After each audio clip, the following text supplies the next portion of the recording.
안녕하세요. 진원만 목사입니다.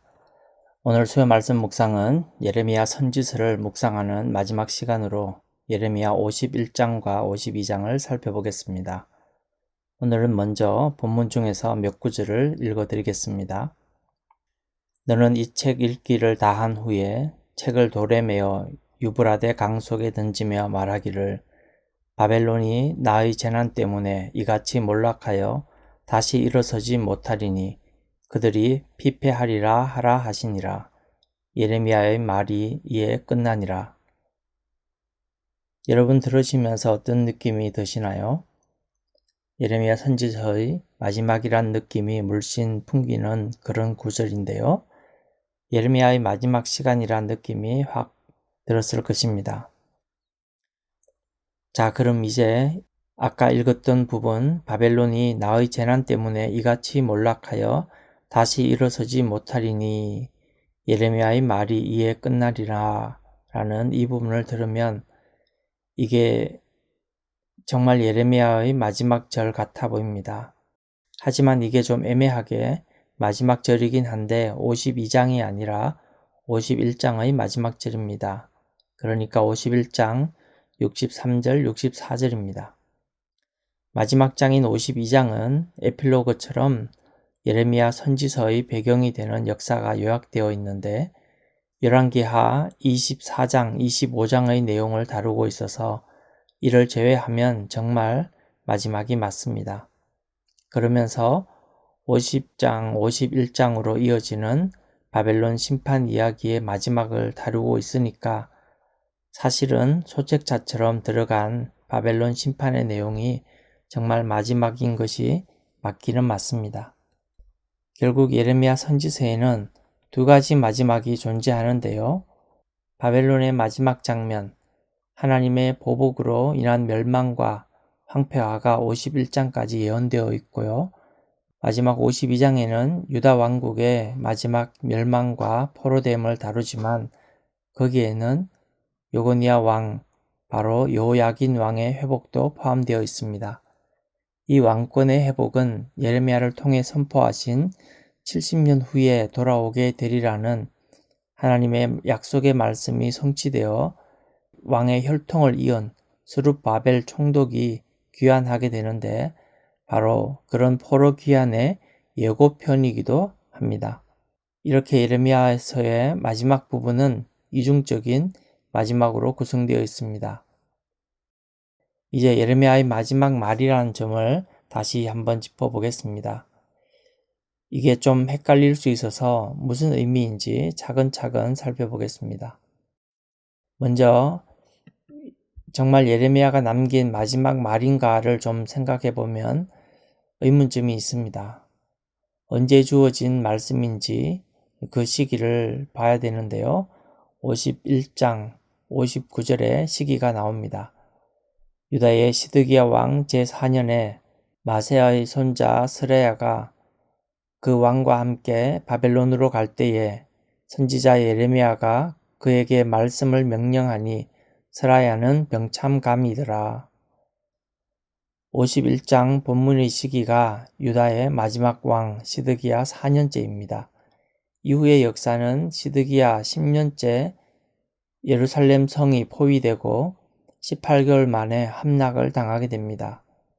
예루살렘 함락까지는 아직 7년이 남아 있으니 그럼 예레미야의 마지막 말이 아닐 것 같잖아요. 그렇죠? 예레미야는 예루살렘 멸망을 보고 예레미야 애가를 지었고 이후로도 시드기야 왕에게 하나님의 말씀을 전했기 때문에 지금 50장, 51장의 글은 예레미야의 마지막 말이 아닌 게 거의 확실합니다. 시드기야가 바벨론에 다녀온 이후에 추가로 포로로 더 잡혀가는 이야기도 있는데 그런 걸 보면 그러니까 일어난 일의 순서대로 그 순서로서는 이게 마지막이 아닌 것이 확실합니다. 바로 뒤에 52장에만 보아도 느부갓네살 23년까지 다루고 있는데 12년 전의 시기인 51장에서 왜 굳이 예레미야의 말이 이에 끝나니라 라는 표현을 썼을까요? 그 이유는 바로 바벨론 멸망에 대한 예레미야의 예언의 글 50장, 51장이 백성들의 마음에 끝까지 오래오래 남아있기를 바랬기 때문으로 생각해 볼 수 있습니다. 실제로 이 글은 기록되어 바벨론에 가져가 선포하였습니다. 또한 선포한 글에 돌을 매달아 강물에 던지는 퍼포먼스를 하라고 합니다. 왜요? 강렬하게 기억해야만 하는 말씀이기 때문일 것입니다. 자세한 내용은 잊어버리더라도 바벨론에 대한 이 예언의 말씀이 강물 속으로 사라진 것처럼 바벨론이 멸망당하여 온전히 잊혀지는 나라가 될 것이란 것만은 선명하게 기억하고 있기를 바랬기 때문입니다. 다시 말해서 이 예언은 아직 일어나지 않았지만 곧 다가올 미래에 성취될 말씀이기에 이렇게 마지막 부분에 두어서 다른 건 다 잊어도 바벨론이 하나님의 보복으로 확실히 망할 것을 분명히 알도록 한 것입니다. 어떤 마음으로 바벨론에서 살아야 하는지를 분명히 하고 있는 것입니다. 너희는 여기 망할 나라에서 영원히 사는 게 아니라 너희 후손은 예루살렘으로 돌아가야 한다. 그것도 70년의 기한을 정해주셨는데 벌써 4년이 지난 것이니 손자, 손녀 세대에서는 귀환을 준비해야 한다라는 것입니다. 이런 본문의 초점은 오늘날의 그리스도인의 삶에도 맞닿아 있습니다. 세상에서 정말 열심히, 성실히, 부지런히 살아서 돈도 많이 벌고 가정도 행복하게 꾸리고 살아가야 합니다.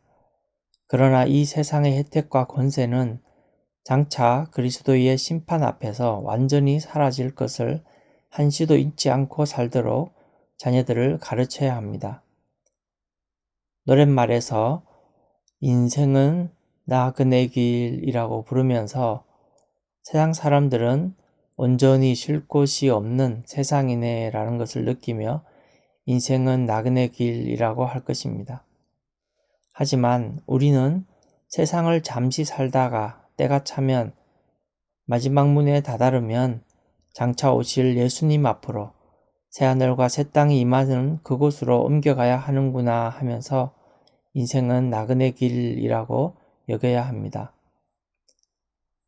나그네는 잠시 머물 곳에 집착하지 않습니다. 다 지나가는 것이니까요. 우리는 그걸 배우러 여행을 하는 거라고 저는 생각합니다. 너무 집착하며 살지 말라고. 좀 잊어도 좀 없어도 괜찮은 걸 알게 되는 것입니다. 자, 그럼 시드기야 4년에 선포된 바벨론에 대한 하나님의 보복의 계획을 말씀한 것, 이때 일어난 일의 배경을 좀 더 알려드리겠습니다. 시드기야는 조카였던 여호야긴을 바벨론 왕이 볼모로 잡아가면서 대신해서 왕으로 세워졌습니다. 여호야긴은 종종 고니야, 여고니야라고 등장하는 왕이었고 예수님의 혈통을 다시 언급할 때는 여고냐로 등장합니다. 마태복음 1장 12절 바벨론으로 사로잡혀 간 후에 여고냐는 스알디엘을 낳고 스알디엘은 스룹바벨을 낳고 다윗 왕의 이 땅에 속한 나라는 망하더라도 하나님의 뜻, 즉 다윗의 후손 중에 끊어지지 않고 혈통을 보존하여 다윗 왕의 마음을 가진 진짜 왕이 태어날 때까지 이어도록 하신 그 뜻을 이루도록 하십니다. 또한 이 혈통은 마태복음에 나오는 북의 혈통만이 아니라 누가복음의 목의 혈통으로도 이어지는데 그 모두에 등장하는 핵심 인물이 바로 스룹바벨입니다. 또한 한편으로 살펴볼 인물이 있습니다. 바로 시드기야 왕의 수행원이었던 스라야입니다. 시드기야가 통치 4년째가 되어서 바벨론으로 갔습니다. 반란을 방지하고 충성심을 확인하는 상황이라고 여겨집니다. 그렇게 바벨론을 다녀올 그때에 왕의 수행원인 스라야가 등장합니다. 본문에서 스라야를 소개하는 글을 보면 바로 네리야의 아들입니다.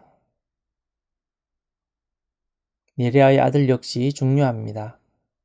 바벨론 포로 이후 역사에서 스알디엘의 아들 스룹바벨이 중요했듯이 네리아의 아들 역시 중요하게 다루어지고 있습니다. 근데 네리아 역시 스알디엘처럼 많은 사람이 잘 모르는 인물입니다. 다윗의 혈통 중에서 가장 마지막 여호야긴, 즉 여고냐 왕의 아들이 스알디엘인데요. 그는 예수님의 계보에 나와야 하기 때문에 중요한 인물이 되었습니다. 그런데 중요한 사람은 혼자서 위기를 다 극복하는 게 아니지요. 그래서 그 혈통을 보좌하고 돕는 중요한 사람이 나오는데 그게 바로 네리아의 아들들입니다.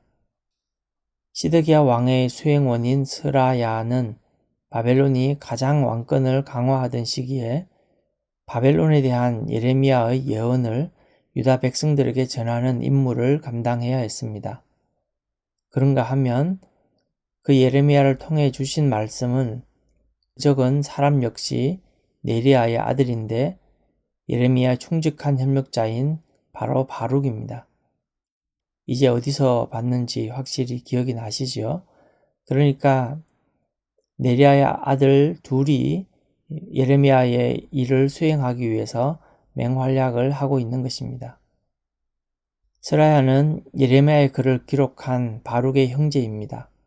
그는 바벨론 멸망에 대한 예레미야의 말씀을 포로 잡혀가 있는 바벨론에 살고 있는 유다 사람들에게 전하는 임무가 있었습니다. 말씀만 전하는 게 아니라 퍼포먼스도 행해야 했는데 이 글을 읽은 후에 돌을 달아서 유브라데스 강물에 던져서 가라앉게 합니다. 지금 본 이 장면을 바벨론이 이렇게 망하고 다시 떠오를 수 없다라는 그 사실을 백성들의 눈에 각인시켜 주는 것입니다. 이걸 본 유다 백성들은 갑작스럽게 바벨론이 멸망할 때 이것이 하나님의 보복이구나 라고 생각하며 칼을 피해 바벨론 도성을 떠났고 이후에 주어지는 바벨론 귀한 칙령에 따라서 다시 예루살렘으로 돌아오게 됩니다. 예레미야의 마지막 52장 포로로 되는 이야기는 사실상 장차 귀한 시기에 길게 열거되는 명단의 전주곡인 셈입니다. 더 많은 인원이 돌아오게 되는데 명단 역시 매우 상세하게 기록되어 있기 때문입니다. 비슷한 상황이 출애굽 때에도 있었는데 포로 귀환에서도 돌아올 때 또 다른 사람들이 합류하기도 합니다. 더 큰 희망을 길러오는 포로살이가 되는 것이지요. 그러므로 우리 인생의 나그네 길에서도 이런 점을 생각하면 용기를 얻을 수 있습니다. 적어도 하나님은 귀한 동력자들, 협력자들을 우리 곁에 함께 보내주시기 때문입니다. 함께 기도하며 하나님의 말씀을 사모하는 마음을 나눌 수 있다면 얼마나 행복한지를 알기 때문입니다. 만약 그런 나눔을 가질 수 없다면 인생은 너무나 고단하고 외로울 것입니다.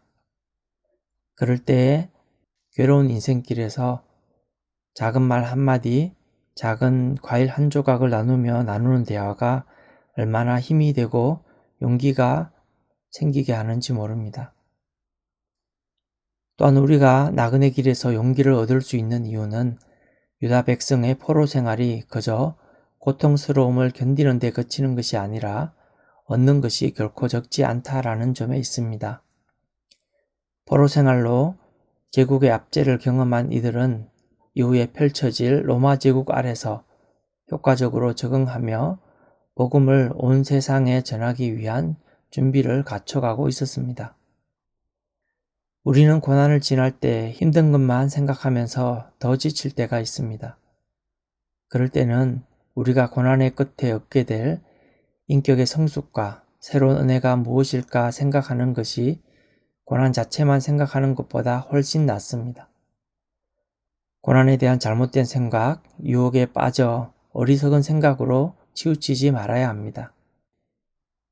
하나님은 우리에겐 없는 영원한 생명을 주셨는데 우리에게 있는 것을 잠시 가져가실 때는 다 이유가 있다고 생각하는 게 지혜로운 생각입니다. 우리는 오늘 본문에서 힘들게 사역했던 예레미야 곁에서 네리야의 아들 스라야를 만났습니다. 바룩과 스라야는 사실 예레미야를 도운 것이 아니라 하나님을 도왔던 하나님의 사역자들이었습니다. 우리 모두가 하나님의 약속을 믿고 그 말씀을 성취하는 것을 위해서 고난을 통과하여서 얻어지는 열매들을 위해 노력하는 모든 사람들은 하나님의 사역자인 줄 믿습니다. 우리나라를 생각해 보면 독립유공자 중에 당시 인구에 비하면 기독교인이 참 많이 참여하였습니다. 영원한 생명을 가진 자로서 하나님의 나라를 소중히 여기는 자로서 아름다운 나그네의 길을 가신 것입니다. 비록 내가 하는 말 한마디, 냉수 한 그릇이라도 누군가에게 감동을 주고 생명의 역사를 위한 발걸음이 될 수 있음을 기억하기 바랍니다. 비록 우리는 그 끝을 다 알지 못하지만 우리의 작은 외침, 한 번의 기도, 발걸음 하나가 일으킬 파장은 우리의 상상을 훨씬 초월할 것입니다. 그러므로 낙심치 말고 기도하며 하루하루를 살아갈 수 있기를 소망합니다. 예레미야의 메시지는 묵턱대고 읽다가 보면 잘 정리가 되지 않고 헷갈릴 수 있습니다. 내용이 헷갈리는 이유는 이 메시지의 내용이 절망과 희망을 모두 담고 있기 때문입니다. 그런데 그 내용이 시간 순서대로, 즉 영대기적으로 배열되어 있지 않아서 어느 시기에 주어진 메시지인지 어떤 상황에서 주신 말씀인지를 잘 살펴야 합니다. 쉽게 방금 전에 퍼포먼스를 기억하면서 우리가 다시 바벨론에 포로된 사람들이라고 한번 생각해 봅시다. 그러면 바벨론의 완전한 멸망이 확실하다면 바벨론을 떠날 준비를 하고 살아야 할 것 같습니다. 바벨론이 멸망할 거면 빨리 떠날 준비를 해야 한다는 것입니다. 여기까지는 별 문제 없이 이해가 되는데 그 다음이 문제입니다. 예레미야가 편지한 게 이게 처음이 아니기 때문입니다. 예레미야 29장에는 엘리사와 그마랴 편으로 소식을 전했습니다. 여기도 두 명의 소중한 동력자들이 나오고 있습니다. 그때가 요고니아 왕과 왕후와 궁중 내시들과 유다와 예루살렘의 고관들과 기능공과 토공들이 포로되어서 잡혀간 뒤였습니다. 52장 28절에 보면 느부갓네살이 사로잡아간 백성은 이러하니라. 제7년에 유다인이 3023명이요 라고 나옵니다. 이때가 포로수가 가장 많았어요. 여러분, 이게 주전 597년입니다. 기원전 6세기 이 많은 인구가 이동한 것인데요. 그런데 이 바벨론 왕이 보기에도 예루살렘 성전과 왕궁을 보면 많이 놀러왔을 거라 생각됩니다. 그래서 기술자들을 다 잡아간 것이죠. 아무튼 그때에 예레미야가 편지를 써서 바벨론에 포로된 장로들과 제사장들과 선지자들과 모든 백성에게 보냈습니다. 그게 29장에 나오는 내용인데요. 어떻게 말했는지 한번 들어보세요. 5절 말씀, 너희는 집을 짓고 거기에 살며 텃밭을 만들고 그 열매를 먹으라. 아내를 맞이하여 자녀를 낳으며 너희 아들이 아내를 맞이하며 너희 딸이 남편을 맞아 그들로 자녀를 낳게 하여 너희가 거기서 번성하고 줄어들지 아니하게 하라. 너희는 내가 사로잡혀가게 한 그 성읍의 평안을 구하고 그를 위하여 여호와께 기도하라. 이는 그 성읍이 평안함으로 너희도 평안할 것임이라. 이런 편지를 붙일 때가 오늘 본문에서 언급하는 시드기야 4년과 불과 3, 4년 전이었는데요. 그때는 바벨론으로 포로되어 가서 잘 정착해서 살아라고 해놓고 5년도 안 되어서 바벨론은 망할 터이니 떠날 장면을 분명히 그려야 한다라고 합니다. 그렇다면 이 두 번의 말씀을 들은 이 백성들은 어떻게 살아야 할까요? 바벨론에서 정착해서 열심히 잘 살아야 합니까? 아니면 바벨론은 장차 망할 성인이 언제든 떠날 준비를 하고 있어야 합니까? 자기 마음에 믿어지는 대로? 아니, 이게 정말 정반대의 일이라 헷갈리는 거죠. 사실 마음이 둘로 나뉘면 사람은 불안해집니다. 그래서 편하게 살지 못하고 안절부절 못할 것 같습니다. 그런데 하나님이 그걸 모르셨을까요? 아셨을 테지요. 그래서 바로 이어서 말씀을 주셨습니다. 29장 10절 11절 말씀. 여호와께서 이와 같이 말씀하시니라. 바벨론에서 70년이 차면 내가 너희를 돌보고 나의 선한 말을 너희에게 성취하여 너희를 이곳으로 돌아오게 하리라. 여호와의 말씀이니라. 너희를 향한 나의 생각은 내가 안 하니 평안이요 재앙이 아니니라. 너희에게 미래와 희망을 주는 것이니라. 헷갈리면 안절부절 못할 걸 아시기 때문에 하나님께서는 기한을 정해주신 것입니다. 바벨론 정착 생활은 70년의 기한이 있었습니다. 그러니까 처음 간 사람들에게는 3, 4대까지 열심히 정착하고 지내야 한다. 하지만 영원히 바벨론에서 바벨론 백성으로 사는 것은 아니다. 다시 예루살렘으로 돌아오게 한다라는 하나님의 계획이 있었던 것입니다. 이 일은 고레스의 칙령으로 성취됩니다. 세계사에서는 바벨론 제국을 정복한 키루스 2세로 나오는데요. 주전 538년에 귀한 칙령을 내립니다. 그는 바로 이사야 44장 28절에 예언되어 있는데요. 요시야 왕처럼 태어나기 전에 그 이름과 할 일이 성경에 기록된 특이한 왕인 것입니다. 하나님은 대안을 만드시고 우리가 그 길을 잘 따라갈 수 있도록 인도하기 위해서 말씀을 주십니다. 때론 가라고 하신 길을 후에 막이 쓰이는 경우도 만날 수 있습니다. 그럴 때 우리는 당황합니다. 가라고 하셨던 걸 의심하고 무언가 다른 해결책을 찾기도 합니다. 하지만 하나님은 가라고 하신 길에서도 우리가 어떤 상황과 이유가 있을 때는 멈추게 하시고 때론 돌아가게 하시면서 우리를 안전하게 인도하십니다. 그때가 다 의미가 있고 이유가 있습니다. 아마 처음부터 그 이유를 설명했다면 우리는 말씀을 이해하고 순종하기보다 오해할 수도 있었을 것 같아요. 그러므로 그럴 때마다 우리는 우리를 기다리게 하실 때에는 이런 말씀들을 떠올려야 합니다. 하나님은 재앙이 아니라 평안을 주신다. 우리의 미래와 희망을 위해서 일하신다라는 것을 기억할 필요가 있습니다. 너희를 향한 나의 생각을 내가 안 하니 평안이요 재앙이 아니니라. 너희에게 미래와 희망을 주는 것이니라. 아멘. 이제 예레미야 50장 50절 말씀을 잠시 나누고 마무리하려고 합니다.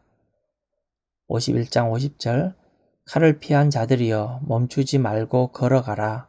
먼 곳에서 여호와를 생각하며 예루살렘을 너희 마음에 두라. 바벨론 심판에 대한 확신을 가진 유다 사람들은 제때 바벨론 성읍을 떠날 수 있었습니다.